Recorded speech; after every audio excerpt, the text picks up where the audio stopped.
Thank you very much, Ms. Bazargan, and thanks to my very good friend, Ms. Nazanin Ansari, who invited me to this gathering. And I'm very honored to be amongst all friends here who have, in one way or the other, suffered under the Islamic Republic rule in Iran. I and my family were probably one of the first victims of this regime.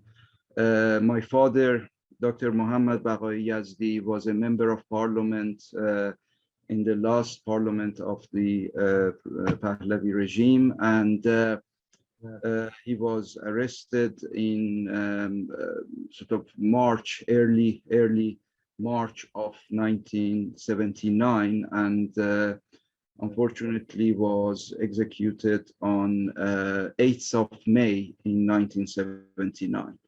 He and obviously a lot of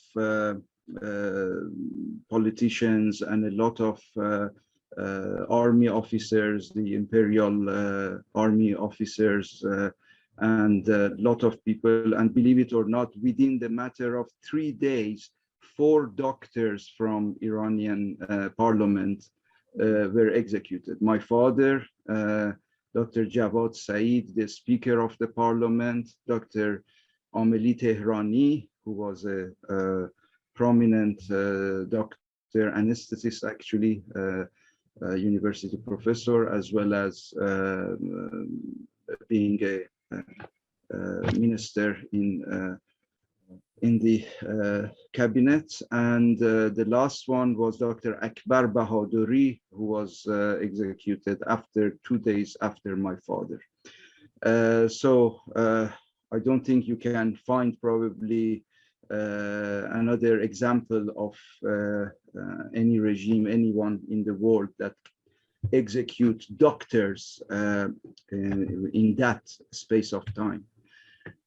Anyway, so yes, my father was a prisoner in Qasr prison for that period of time, and unfortunately things were decided for him right from beginning. The Ayatollah of Yazd at that time, Ayatollah Saduqi, Muhammad Saduqi, who was on the payroll of Savak and the government of Iran, and my father was responsible of giving him the money that was paid to him on a monthly basis. In those days, 10,000 2 months per month, which was a very good stipend.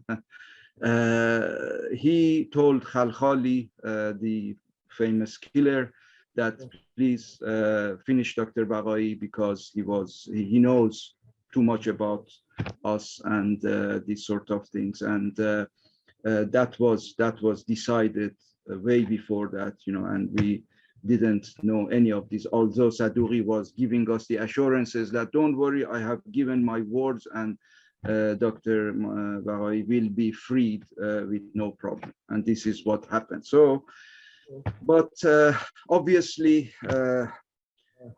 when we are talking about these campaigns, and when we are talking about the brutality of the Islamic regime in Iran and their killings, it didn't start on 22nd of Bahman of 1357, on the in the February of 1979. It started from 28th of Mordad 1357, when they burned all those innocent people in Cinema Rex in Abadan. The actual killings, the actual crimes against humanity started at that time, and then obviously intensified after 22nd of Bahman in that sense. So I am all for these sort of campaigns. I am helping all friends and colleagues, likes of Dr. Kaveh Mousavi, who's a very good friend of mine here, and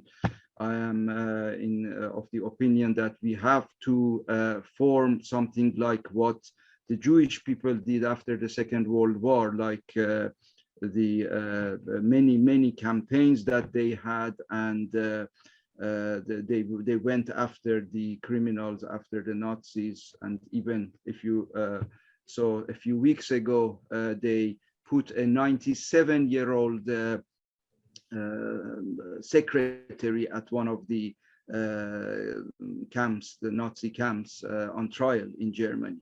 So we shouldn't give up. We should carry on as long as possible, you know, with Hamidi with Hamid Nouri in Sweden, obviously being putting on trial. I hope this Mahallati comes and the case against him can come to the court. And there are so many others as well that needs to be put on trial. And I hope we will be able to do that with the help of each other. We shouldn't be saying that because my father was a member of parliament in the previous regime, we are not going to cooperate. No, I fully cooperate with anyone who has suffered. You know, I have so many Baha'i friends who suffered during the regime. I have other ethnic minorities, you know, on the day that my father was executed, Mr. Habib El-Ghanian was executed, the prominent